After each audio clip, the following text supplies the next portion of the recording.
বলতে হয়। এই হচ্ছে মুক্তিনাথ মুক্তিনাথ মন্দিরে ভিতরে গাছগুলো দেখতেছেন, এগুলো কিন্তু একদম পাতা সব নিচে পড়ে আছে। এই যে মানে অস্থির একটা সুন্দর পরিবেশ, অভাব নেই। এখন দেখা যাচ্ছে যেহেতু সূর্যের আলো উঠতেছে, পুরা মাউন্টেনের ভিউটা দেখা যাচ্ছে।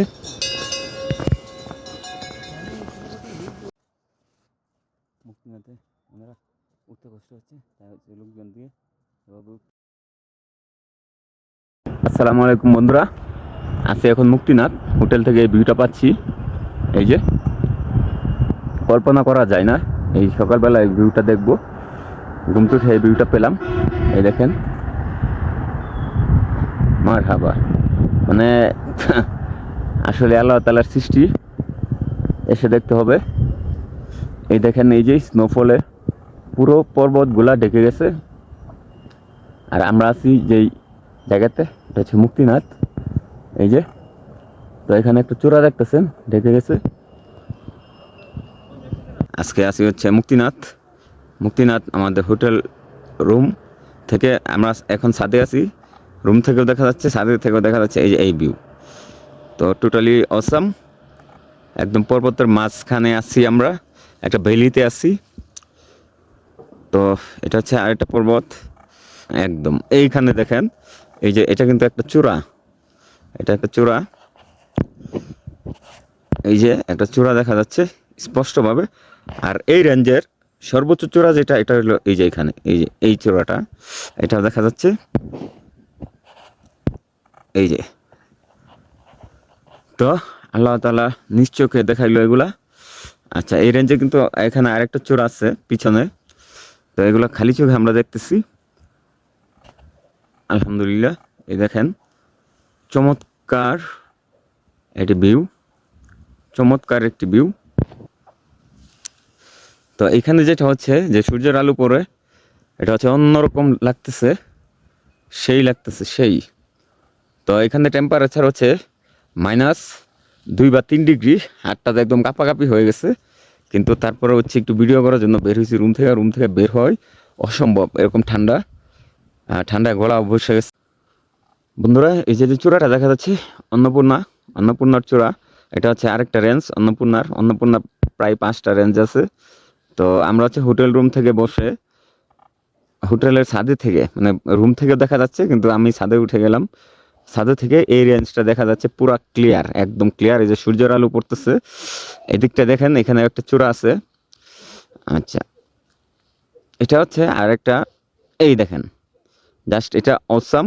সূর্যের আলো পরে চিকচিক করতেছে, ক্যামেরায় হয়তো আসতেছে না। এই দেখেন, জাস্ট অসাম। এই যে, তো এইগুলো কিন্তু প্রত্যেকটারই চূড়া আছে, যে এটা চূড়া, এটা মেঘে ঢেকে গেছে এখন। তো এমন একটা জায়গায় আছি বলার বাহিরে, কিন্তু এখানে মাইনাস টেম্পারেচার, তাপমাত্রা প্রচন্ড ঠান্ডা।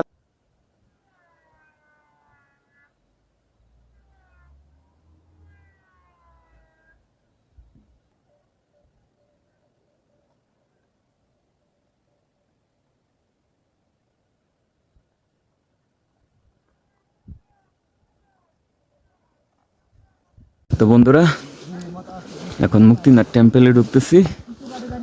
এই এই যে চূড়াগুলা পাহাড়ে মেঘে ছেয়ে গেছে। এই যে মুক্তিনাথের টেম্পেল, পিছনে চূড়াগুলা দেখতেছেন, এদিকটা চূড়া। এই এই আস্তে আস্তে উপরে উঠি।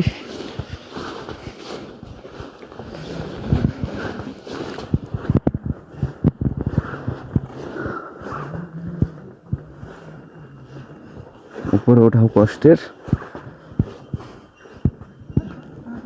আচ্ছা, আস্তে আস্তে উঠতে হবে। এই চলে আসছি টেম্পেলের ভিতর, যে গেট, টেম্পেলের ভিতর চলে আসছি। So tough.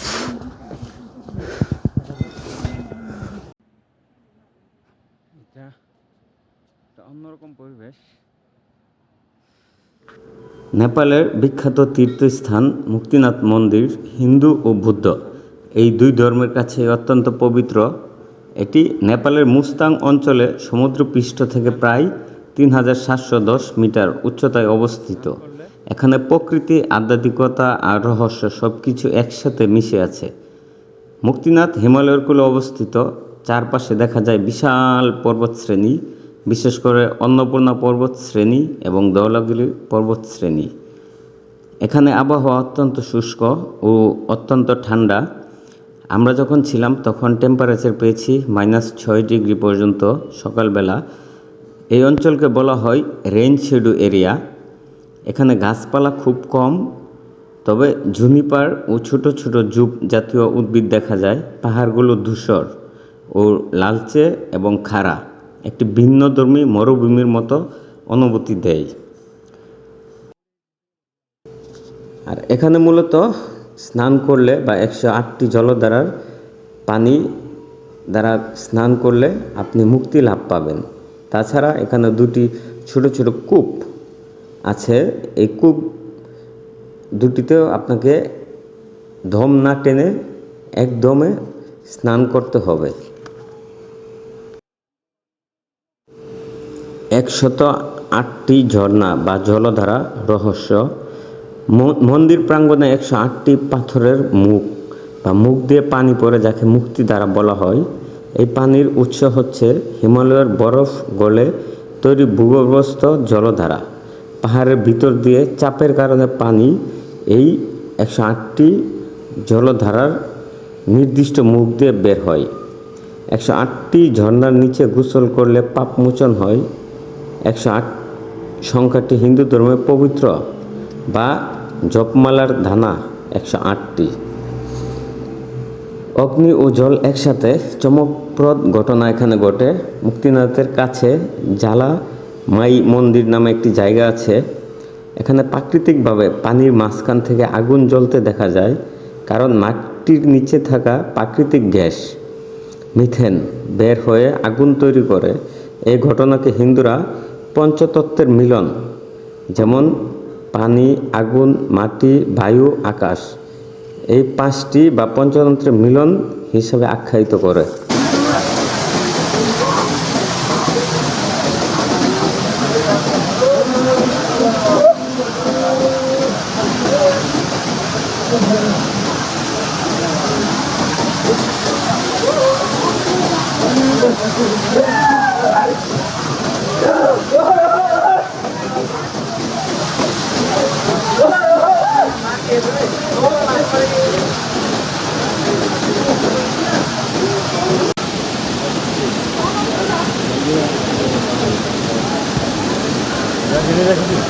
দেখেন সবাই গোসল করতেছে। আমার পিছনে যেই পানির ফোয়ারাগুলো দেখতেছেন, এগুলো হচ্ছে হিন্দু এবং নেপালি যারা আছে বা বুদ্ধ, এদের স্নান করলে এরা মুক্তি পায়, মানে এদের সব কিছু থেকে মুক্তি পায়, যত পাপ করছে বা এই টাইপের কিছু। এই জন্যে মুক্তিনাথ এখানে 108টা হচ্ছে ফোয়ারা আছে।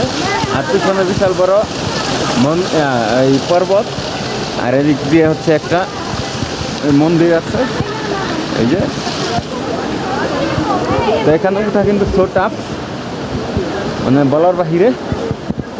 তো সহজ না, ওটা অনেক কঠিন। আচ্ছা, একটা ঝর্ণার পানি এই যে দেখা যাচ্ছে, ঝর্ণার থেকে পানিগুলো আসতেছে। তো এখন নেমে যাব। অনেক কঠিন এখানে আসা, মানে সো টাফ।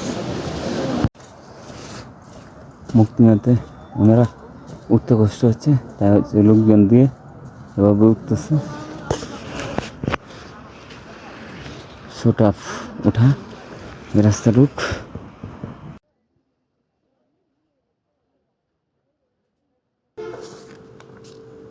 মুক্তিনাথ মূলত ধর্মীয় বিশ্বাস ও আধ্যাত্মিক ধারণা।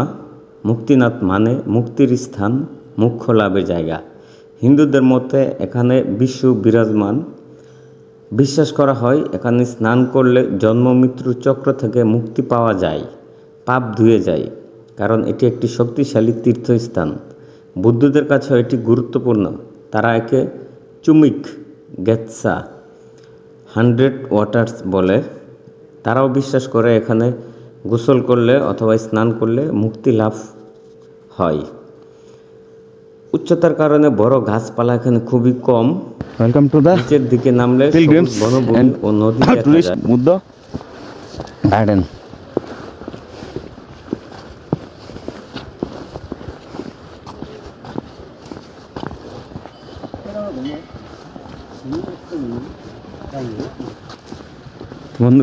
বন্ধুরা, এই যে মূর্তিটা দেখতেছেন, এটা হচ্ছে এই যে পর্বতের দিকে ফেরানো।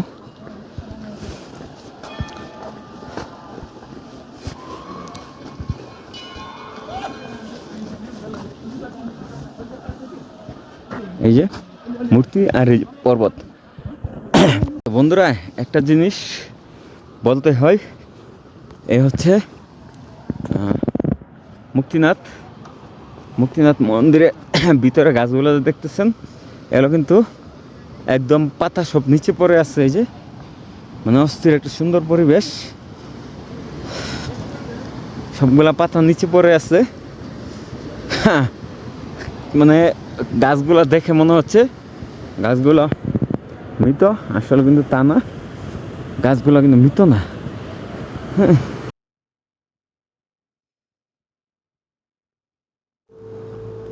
প্রচণ্ড ঠান্ডা ও উচ্চতার কারণে শীতের তাপমাত্রা অনেক নিচে নেমে যায়। ঠান্ডায় পানি জমে যায়, বরফ হয়, গাছ পাতা ধরে রাখতে পারে না, তাই অনেক গাছ পাতা ঝরিয়ে বেঁচে থাকে। ম্যাক্সিমাম গাছগুলোতে আপনি দেখবেন যে একদমই পাতা নেই। আপনারা ভিডিওতে দেখতেছেন একদম পাতা ছাড়া গাছ। এখানে প্রচণ্ড বাতাস বয়, যার প্রভাবে অল্প একটু বাতাসেই পাতাগুলো ঝরে পড়ে থাকে। আর যেহেতু বৃষ্টি হয় না, তাই গাছের পাতাগুলো অতি দ্রুত শুকিয়ে যায়। গাছের পাতা বাতাসের কারণে ছিঁড়ে পড়ে যায়।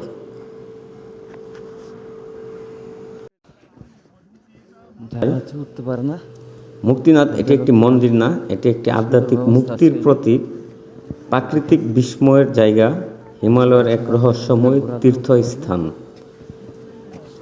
মুক্তিনাথ অঞ্চলে গাছপালা খুবই কম বা নেই, প্রায় নেই বললে চলে। এটা কোনো রহস্য না, পুরোপুরি প্রাকৃতিক পরিবেশের কারণে এখানে এরকমটা হয়। মুক্তিনাথ থেকে পিছন থেকে এই ভিউটা পাচ্ছি আমরা। তারপর হচ্ছে যে